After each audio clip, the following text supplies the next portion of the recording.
The government, after months of trial and years of preparation for this case, that prosecutors say was a huge fundraiser for Hamas. Convicted of funneling millions of dollars to the Palestinian militant group Hamas. $12 million to Hamas. ووجهت إلى المسؤولين الخمسة 108. The government had to prove their guilt beyond a reasonable doubt to a jury. It involves a conspiracy that spanned a 13-year period to support the terrorist organization Hamas. لم يتم انتهاك للقوانين والمعايير القانونية والإنسانية كما جرى في قضية الولايات فاونديشن. We are hunting down the murderers you support, and we will hunt you down. This case is unjust and unfair to not only the individuals that involved in it, but the entire Muslim community in the U.S. For years, the Richardson-based charity has been under suspicion, accused of funding terrorists. To only decide in 2001 that this work was illegal didn't make any sense. This time with sentences ranging from 15 to 65 years in prison for 5 HLF members. I definitely said that this was a political trial and that these were political prisoners, and that it was based on association, not based on facts. He was the only one willing to speak out, and he said the government's case was full of macaroni. This was clearly a political trial, and it was a shame. It was a shame on the Americans, and we should not have let it happen, and we should not let it continue.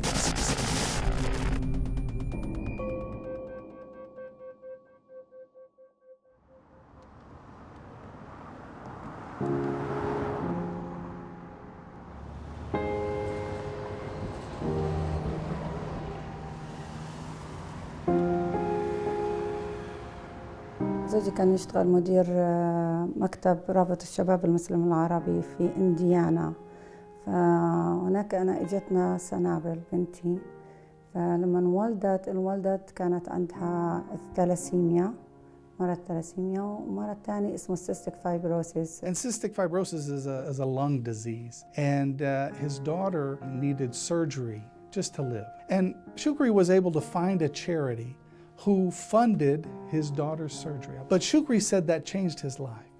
He said, I am a Muslim and I love to give. So he left his job. He quit. He founded a charity. He put his heart and soul into a charity that grew to be the largest Muslim charity in the United States.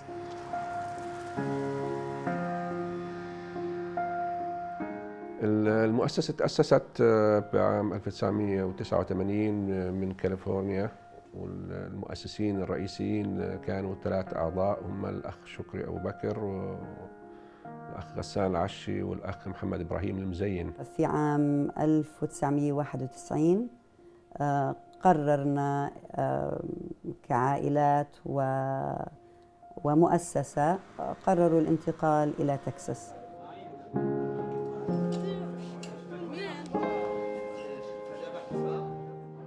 They were mainly giving humanitarian aid to Palestinians in the West Bank and Gaza, as well as the refugee populations in Lebanon and Jordan.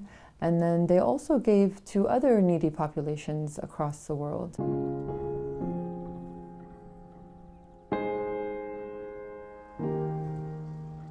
المساعدات المقدمة لمستشفى الرازي من الأرض المقدسة بدأت منذ عام 1994.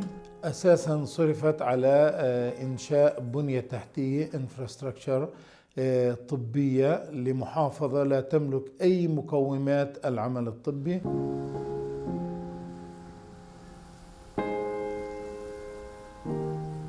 كانت مؤسسة الهولي لن تقدم خدماتها للجمعية الخيرية الإسلامية ولأيتامها بين عامي 1998 وحتى عام 2001، وهذه الأموال التي كانت تقدمها مؤسسة الهولي لاند كانت تقدم بشكل متواصل إلى هؤلاء الأيتام.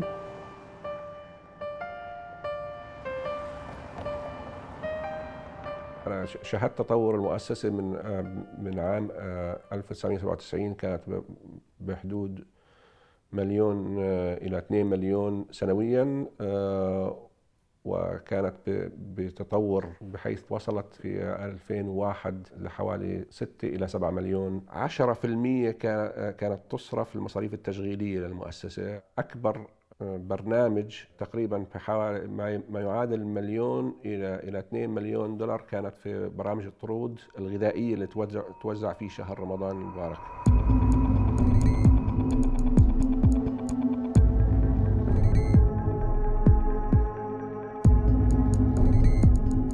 Throughout the 1990s, there were many claims by Israeli lobby groups like the ADL and the Anti-Defamation League, and politicians like Elliot Spitzer and Anthony Weiner and Chuck Schumer. A lot of these politicians went to Clinton administration and begged Clinton and tried to pressure him to shut down the charity, but Clinton refused to shut down the charity. Israel is against anybody who supports the Palestinian people. And it doesn't mean support in terms of money or arms or anything like that. If you just say, I don't like what Israel is doing to the Palestinian people, you're an enemy to the state.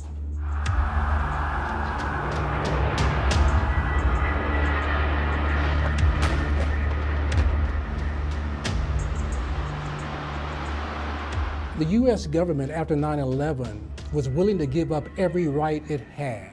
I'm ready to give up my civil rights, I'm ready to give up my freedom of speech, I'm ready to give up my privacy. Do whatever you need if it's going to keep some of these crazy terrorists from coming over here killing us. And one of the things it led to was the adoption of a kind of aggressive, preventive law enforcement paradigm in which we used every tool available to go after not just terrorists, but people who we thought or suspected might be engaged in, supporting, connected to, associated with terrorists. And often the basis for that might be, associated with terrorists was the Arab Muslim male.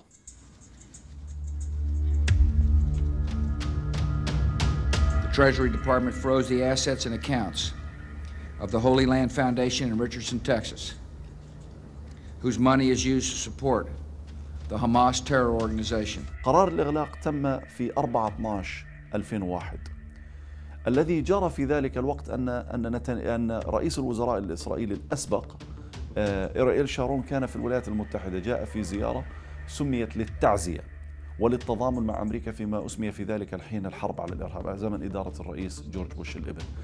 في 1/12 اتصل علي رئيس مؤسسة الأرض المقدسة الأستاذ شكري أبو بكر وقال لي بأن لدينا معلومات مؤكدة بأنه سيصدر قرار بإغلاق مؤسسة الأرض المقدسة، وبأن شارون جاء بملف كامل عن هذه المؤسسة وطلب من الرئيس بوش أن يغلق هذه المؤسسة لأنها داعمة بين قوسين للإرهاب.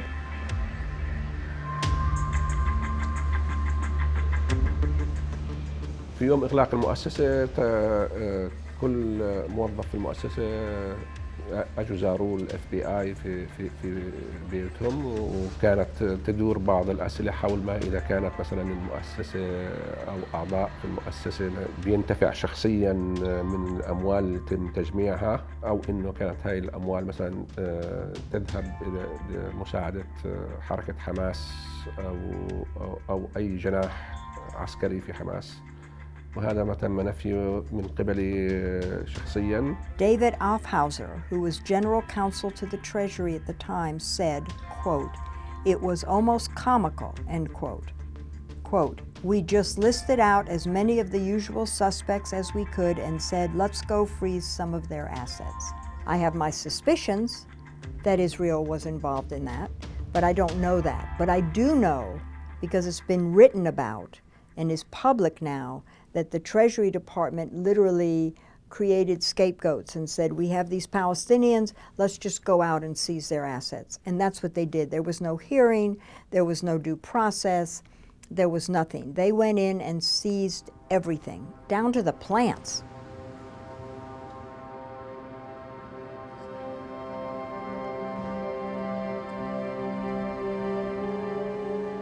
In 2002, the Holy Land Foundation, represented by me and my law partners, filed a lawsuit in Washington, D.C.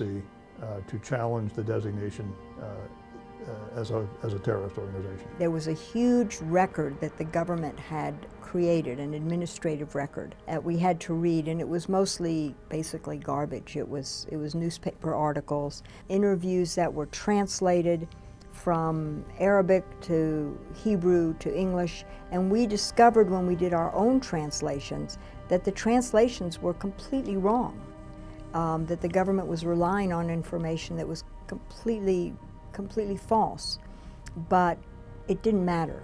The lawsuit was dismissed by the district court in Washington, D.C. after much briefing and argument. We took an appeal to the United States Court of Appeals for the D.C. Circuit. It's the Court of Appeals that sits in the District of Columbia. And on appeal to the D.C. Circuit, we lost again based on secret evidence. Even though we had security clearances at the time, so we should have been able to see this, what the government said was secret evidence. We never saw it. Because we weren't able to see the secret evidence, we weren't able to challenge it. We weren't able to point out ways that it was untrue or incomplete. The district court, that's the trial level court, said that it didn't rely on the secret evidence, but in the appellate court, when we challenged the ruling of the district court, that court did rely on the secret evidence, found it persuasive, said that it was incontrovertible, and ruled against us.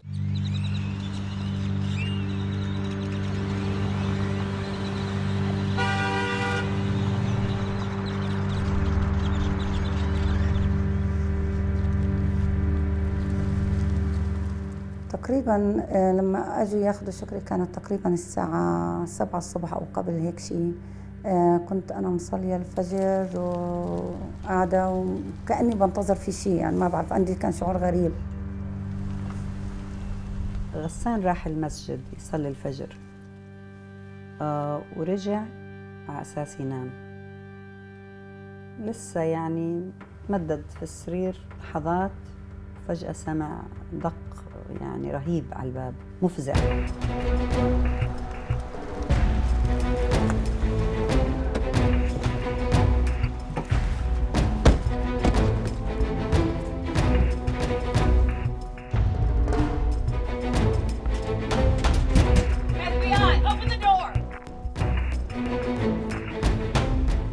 Very light sleeper, so I jumped out of bed and I rushed to my father's room, and he was already wide awake.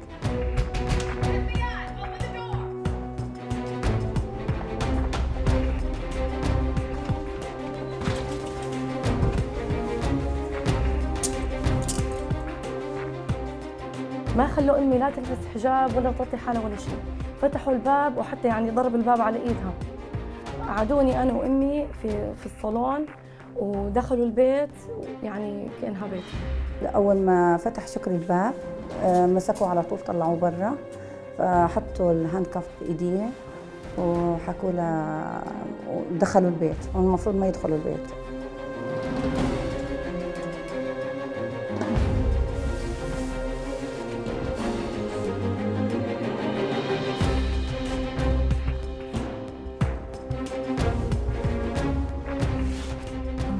بيطلعوا فيه. أنا كتير حركت، فبدي أروح يعني أحكي مع بابا، يعني واحد كتير كان كبير هيك زي جارد، فمسكني وصار يوجع فيه، فحكيت له let go, take your hands off of me. مين أنت يعني شو تعودة even حدا عمره هيك مسكني. So I ran after my father and I yelled his name, Baba, and he managed right before he was going to be pushed into the car, he managed to stop and look back at me and say, Baba, keep your head up high because your father did nothing wrong.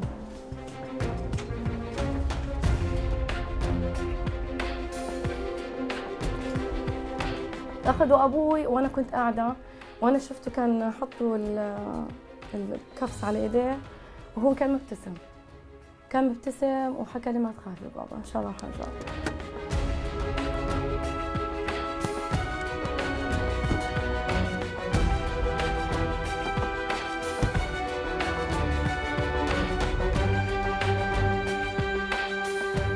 ما عرفنا عنهم شيء ل10 أيام. بعد 10 أيام تم اتصل علينا وحكى لنا أنا هيني أم أوكي يعني وبالسجن.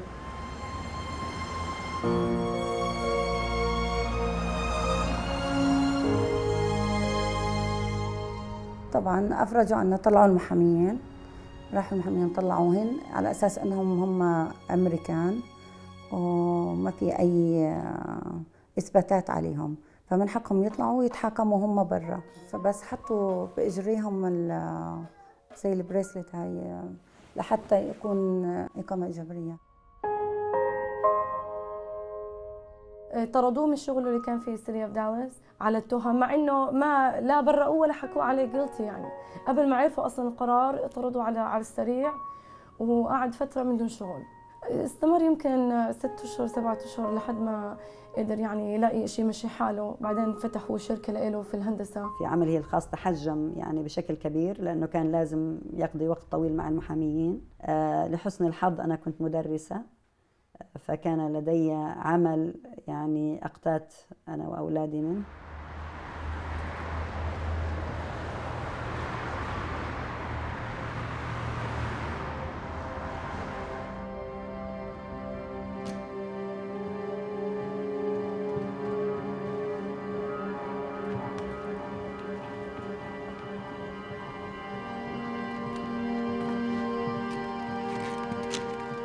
For the next 3 years, the FBI, the CIA, government officials, prosecutors, they spent almost 3 or 4 years looking into the case.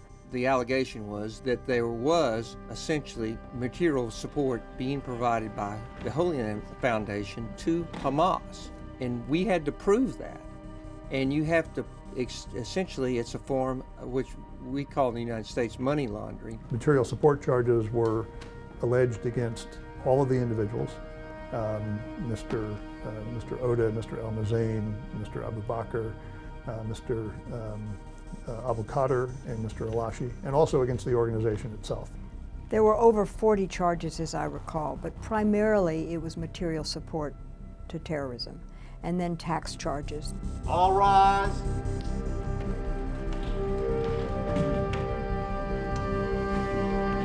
Please be seated.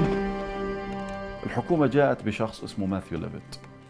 ماثيو ليفيت هذا كان مستشار أو عمل في وزارة المالية فيما يسمى مكافحة الإرهاب المصرفي.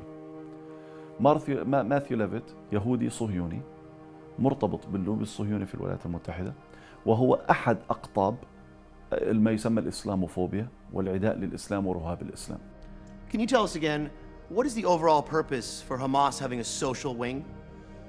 It builds grassroots support for the organization. It provides for the families of its operatives. It provides operatives with day jobs. It provides a cover of legitimacy for their activities. Certainly no one is going to question the need for charity. Charity is a good thing, except that the operatives are sometimes charity by day and terrorists by night. And it provides an ideal mechanism, not only for raising under the cover of charity, but then transferring and laundering money, not just for the social activities, but for all the activities of the organization. Does Hamas also use it as a tool of recruitment as well? Absolutely. As we mentioned earlier, you get people in the front door, you have an opportunity to interact with them, to spot them, to radicalize and recruit them. Levitt testified as an expert witness, opining on essentially giving background to the jury on terrorist organizations, and also his view of activity taking place in Palestine and Israel. Is that recruitment for the military wing only? No. And what sort of services does the social wing provide for the Palestinian population? Medical services, food, education, a variety of social welfare type services, women's groups, soccer clubs, certainly mosques, study groups, a place to go, a wide range of activities. And would you say they use a social welfare activity to win the hearts and minds of the Palestinian people? Exactly what they do. One of the laws that was passed is a law referred to as the Material Support Statute. And the Material Support Statute says that it's against the law for any U.S. citizen or any resident who lives in the United States to provide material support to a designated terrorist For example, if Khalil Meek left Dallas, Texas today, after this interview, and I got on a plane and I flew to Somalia, and tomorrow I feed over 200 people, alhamdulillah. But after I feed them, somebody comes up to me and says, Khalil, did you know that 3 people who came today and ate your food, they're associated with a group called Al-Shabaab. Well, Al-Shabaab is designated as a terrorist organization. So technically, I just fed 3 terrorists. Is that material support? That question was not answered in the statute. It says anything. That's true. But providing material support, in my estimation, is just as important or more important in being able to advance the goals of a terrorist organization. Now, you have also lectured for an organization called the Jewish Federation, correct? That is right. And that is a fundraising organization for AIPAC, correct? That would be news to me. The Jewish Federation is the organization that coordinates fundraising of the Jewish community for everything from local services, Jewish and non-Jewish. They do fundraising for Israel also, but I also lecture for Arab think tanks and others as well. My question was, have you spoken at AIPAC? Is the answer yes or no? I think it's pretty clear the answer is yes. And you have spoken at several of their conferences, haven't you? I have, and often said things they didn't like. The United States put on evidence over and over again of buses being blown up in Israel, which had violent acts by Hamas, which Holy Land had nothing to do with, but they would try to develop an atmosphere for the jury of fear about Hamas. There was a time where the jury left the room and the judge left the room, and my father yelled, "This is an extension of the Israeli occupation, the Zionist occupation of Palestine." And he was yelling and he was infuriated. And he was yelling because the judge continuously refused to enter evidence that would have shown the kind of work that the Holy Land Foundation was doing. Imagine if you're a juror in Texas and your president from Texas had already told you that this is a terrorist group and they're training kids to come kill you. What kind of an impact would that have? Yes, it had an impact. The judge was so much on the government side that at one point in the first trial, I said to the judge, and I can't remember my exact words, but it was something to the effect of, "The prosecutor sitting over there, Your Honor. We don't need a second prosecutor," and everyone thought that I was going to go to jail that day. Does the name of the Qalqilya Zakat Committee appear on the Treasury Department list today? No. The Islamic Charity Society of Hebron, does that name appear on the list? Or did it appear on the list as of June 14th, 2001? No. And it doesn't appear there today either, correct? No. I will go through the rest of them collectively and let's see if the answers are the same. Okay? The Tulkarm Zakat Committee, the Nablus Zakat Committee, the Ramallah Zakat Committee, the Jenin Zakat Committee, and the Islamic Science and Culture Committee. Is it fair to say that the names of none of those organizations appeared on the Treasury Department list as of June 14th, 2001? Those names do not. And today they don't appear on that list either, correct? Correct. The names of any board members of those Zakat committees appear on the Treasury Department list as of June 14th, 2001. Not to my knowledge, but as you said, it is a very big list, but I don't think so. And today? Same. Not to your knowledge? Correct. I mean, there was no evidence to establish that the Holy Land Foundation itself was a terrorist organization. That was not the allegation. The allegation was that they were providing material support to a terrorist organization. And have you reviewed records in the course of preparation for your testimony to suggest that the Holy Land Foundation gave money to these same organizations that we've been talking about? Yes. All of them? The question is, where is this charity going? and how it supported the Hamas organization and its objective, I can find several levels. One level is that it support the population, support all the population to win the hearts and minds. We see how they do this. Many examples. There is no secret in the territories who controls these committees. The posters, the ceremonies, they're not hiding this. The opposite. They're trying to suppress the fact that they're part of Hamas, and they're showing it.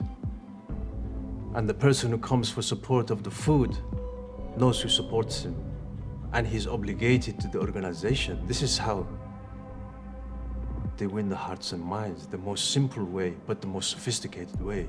In Holy Land, the government had this anonymous witness who had the name Avi, fake name Avi. To my knowledge, there's never been an expert witness in a case, in a criminal case, who was secret the way he was. This was a new event. There sometimes have been witnesses who have been secret, but not experts. And he testified that each of these zakat committees to which the Holy Land Foundation gave money was associated in some fashion with Hamas. He also testified about terrorist attacks that Hamas had conducted inside Israel. He presented photographs, gory photographs of the aftermath of some of those bombings, none of which the Holy Land Foundation had anything to do with. Mr. Dreidel, do you have any questions for Mr. Abbey? I do, Your Honor. Thank you. What is your rank in the ISA, Israeli Security Agency? My rank is manager. What is your specific title? I'm the legal advisor of the Counterterrorism Division. Now, in your work as someone who has researched in this area, have you taken any courses concerning Hamas in any learning centers, universities, or anywhere else? Not in the university, no. I wish there were some. So have you taken a course outside of ISA? Hamas out of the ISA? No. What books have you read on Hamas? I read books. Time of Hamas by Salah Mishal, From the Way of Allah to the Jihad, and another book by Shakib, and another author I don't remember. A few articles from the universities. Have you written any works on the subject outside of the ISA that may have been published? Well, I'm not allowed to do that. I wish I could. You're not part of any university. You don't hold a position as a professor or anything like that. No. And then the Raid Saleh prosecution that started at the end of 2000, the investigation. Yes. That was the beginning of your involvement in this subject. That's correct. So all the things we're talking about that concluded before 2000, you've done by research. Most of it, most by research, self-research. Have you ever read a book about zakat committees? I didn't read a book. I assume maybe there is. I would like to read it. If the defense is unaware of the identity of the individual and is unable to do the kind of investigation that you would want to do to determine whether the witness has any biases or has other past experiences that might undermine his or her credibility, and you're not able to do that work, that's a real cost to a fair defense.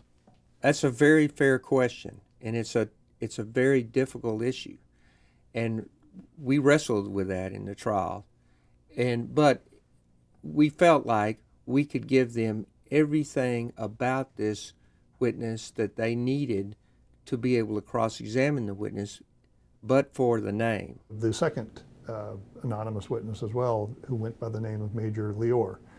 They were there as representatives of the Israeli security apparatus to make the case against people who were supporting needy Palestinians. Those weren't the only witnesses. In my estimation, they provided more flavor than substantive testimony in the case, and I think it was part of the evidence. I think the evidence in total established that these defendants knew that the money they were providing were actually material support, providing material support to Hamas.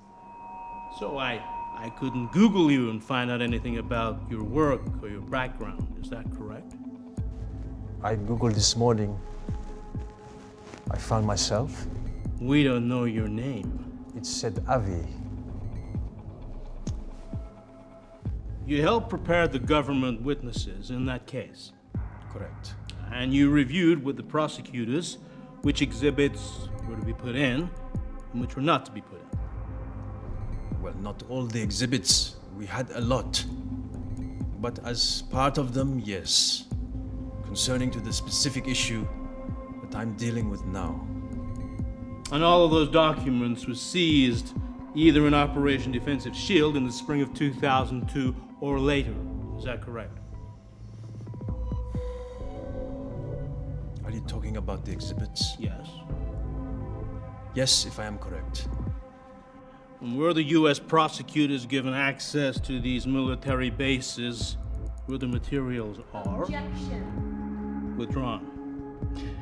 Those materials that are the exhibits, they were being stored at Israeli military bases, correct? Correct. And were U.S. prosecutors given access to those military bases? If U.S. prosecutors. أكثر من 8,000 وثيقة. الولايات المتحدة لم يكن عندها وثيقة واحدة أمريكية تدين مؤسسة الهولي لاند فاونديشن. لا يوجد. لا ممكن أن تتكلم عن أدلة ظرفية، عن أدلة أو عن معلومات أو شكوك، لكن لا يوجد دليل واحد إلا دليل إسرائيلي، وهذه الوثائق تم التلاعب بها. But the U.S. obviously had made a deal with Israel that if he came and testified, he would remain secret. His lawyers came with him. You are the legal advisor, and yet you have your own legal advisor.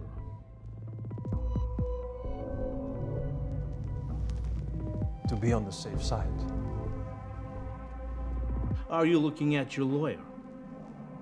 Is that what you are doing? Are you looking at your lawyer? Do you need to consult? Is it a crime? No. But do you need to consult with him? I don't want to get you in trouble.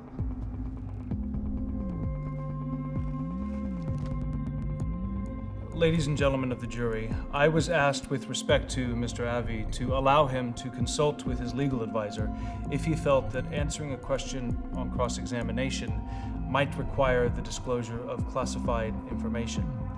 I did grant this request. So, because he has a legal advisor seated near the rail in the courtroom, if Mr. Avi feels he needs to consult with his legal advisor, I have granted this permission. The government made a big effort to link our clients to anyone in their families who were Hamas supporters, like Michelle, to Marzouk, who was a Hamas supporter. ربطوا شكري إنه إلى أخ من حماس، أخوه الكبير. ربطوا غسان العشي إنه زوج بنت عمه بيكون موسى أبو مرزوق. ربطوا مفيد إنه أخوه من أبوه خالد مشعل. In the communist era in the United States, we made it a crime to be a member of the Communist Party. We were afraid of communism, and we targeted people not for their acts, but for their associations, their membership with the Communist Party. Ultimately, the Supreme Court said that's unconstitutional. You can't punish somebody just because he's associated with the Communist Party. You have to show that he intended to further the illegal ends of the group, not just that he's associated with the group. Well, I think this material support statute, under which the Holy Land Foundation board was prosecuted, is a guilt by association statute in modern garb. Principal evidence for the defense in the case consisted of testimony from Edward Abington, who had been the U.S. consul in Jerusalem.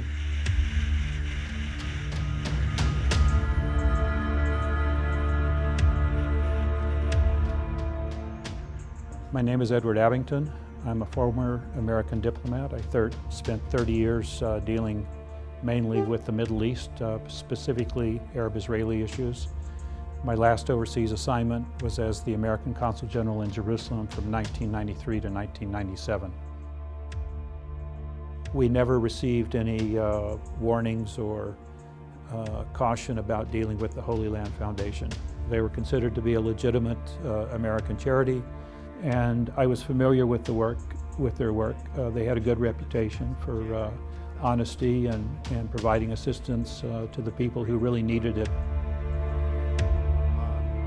The United States has never labeled Zakat committees as controlled by Hamas or as being terrorist organizations. And in fact, up until 2007, 2008, AID was channeling assistance through American NGOs working with Zakat committees. So the allegation that the Israelis made that these organizations were basically controlled with Hamas was certainly not the view of the United States government at the time I was serving in Jerusalem, or for that matter afterwards. And that was very contradictory. I mean, it was like the left hand doesn't know what the right hand was doing. أنا شخصياً زرت فلسطين وعملت زيارة ميدانية لمؤسسات الخيرية المختلفة، وكان شروطنا واضحة جدا إن احنا مؤسسة أمريكية، وبالتالي لابد كل جمعية نتعاون معها تكون مرخصة حسب القوانين المحلية. بذلك الوقت كانت عملياً كل المؤسسات الفلسطينية مرخصة من قبل الاحتلال الإسرائيلي، لجان الزكاة والمستشفيات والملاجئ.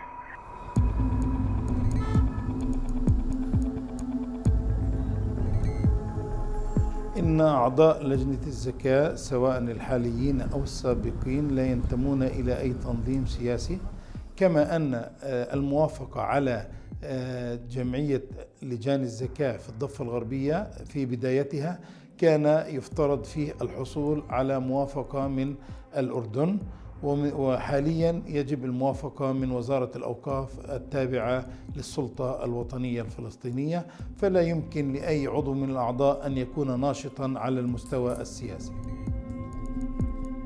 في نفس الفترة التي كنا نتلقى فيها من مؤسسة الهولي لاند فاونديشن مساعدات، كنا نحصل على مساعدات من مؤسسات أمريكية كالUSAID والأنيرة وإنترناشونال إيد. تلقت الجمعية من مؤسسة GIZ الألمانية مبالغ تصل إلى 200,000 يورو، وبالإضافة إلى ذلك المشاريع الأخرى التي تلقيناها من مؤسسة UNDP فهي مشاريع كبيرة وضخمة، وبلغ حجم هذه المشاريع التي قدمت إلينا مبالغها تصل إلى $2 مليون أمريكي. The defense was trying to say, look, the Justice Department is alleging that the Holy Land Foundation is supporting terrorism because they're working with Zakat committees. But we have a long list of projects funded by the US government working with American NGOs who worked with Zakat committees. And we have the documentation to show this. The court kept a lot of that documentation out of the trial. These defendants, particular defendants, were giving money to the Zakat committees knowing it was going to Hamas. Whether it's legitimate or not really isn't at issue. It's whether they knew that the money that was being funneled to the committees were actually going to Hamas. And I think we established that at trial. But the United States government was also giving money to Zakat committee. I don't remember that as being that. It's been a long time. At a minimum, you shouldn't be prosecuted for providing charitable activity to a group that has not even been put on a list so that you have notice that you're not supposed to be aiding it. I mean, they checked the list. The board of HLF could check the list and they would say, okay, here's the groups that are on the list. We're not going to support any of those. Here's groups that are not on the list. We can support those.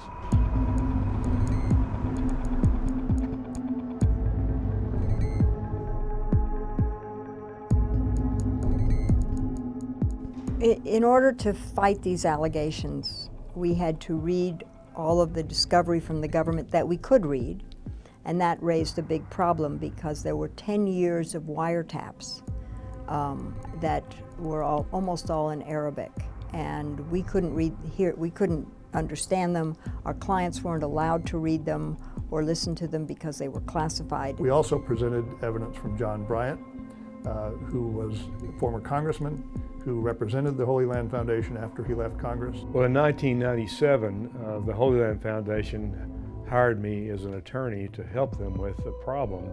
I personally contacted the Federal Bureau of Investigation, and we met with leaders of the Dallas office of the Federal Bureau of Investigation on 2 occasions to say we had seen these articles in the newspaper and wanted to know, is the Holy Land Foundation under investigation? And if so, why? And we had those meetings, and both cases we were given no guidance, no advice, no confirmation that they were under investigation. I met with the number 2 man in the Israeli embassy, the charge d'affaires. I said, look, I don't know what your concerns are, but if you will convey to me what the concerns are, the Holy Land Foundation will operate in such a way that you're no longer concerned. He agreed that perhaps this was a good suggestion and he would get back to me. But weeks passed and he did not get back to me, so I contacted him and he informed me that his government had told him not to communicate any further with the Holy Land Foundation.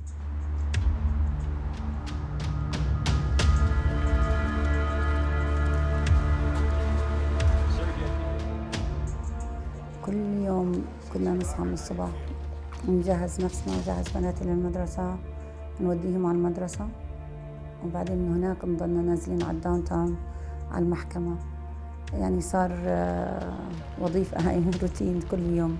المحكمة الأولى دامت قرابة الشهرين وكان ينتهي اليوم في المحكمة حوالي الساعة 5 مساء. تعود إلى البيت بنفس يعني مثقلة بأعصاب متعبة. A stunning defeat today for the government's war on terror as the Dallas jury failed to reach a verdict against 5 men accused of sending money to Middle East terrorists. The defendant's supporters call it a witch hunt against Muslims in the name of fighting terrorists.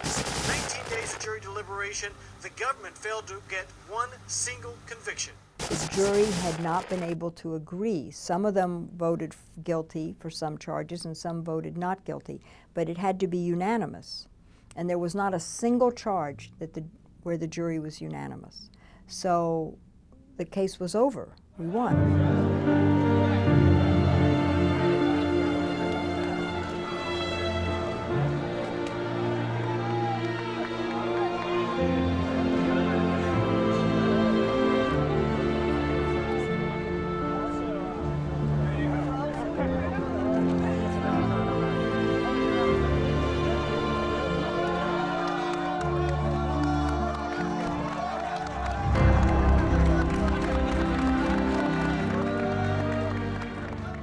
This was a very joyous time for us. We were just beyond happy, and this was like a few moments of happiness that we had and that we could really hold on to.